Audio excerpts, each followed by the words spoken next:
Ese creció del parte final nomás. Sí. Y entonces crece otra vez Sí. y va a poner en la tierra. Sí. ¿Qué tierra vos pones? Abono. ¿Pero qué abono? De la vaca y del chancho.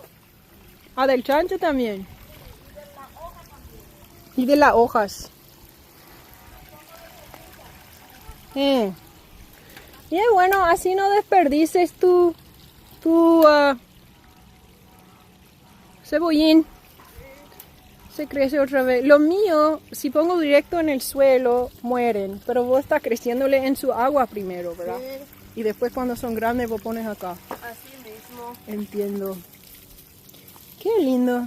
Qué purete. Es otro, la cebollita japonés, este,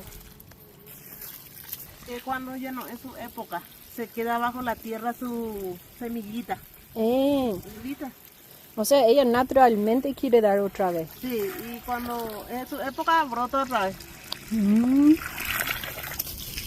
Y ese es fácil crecer porque hasta si alguien no tiene mucho espacio se puede crecer en su cocina. Sí. Pero le gusta sol, ¿verdad? Le gusta tener mucho sol.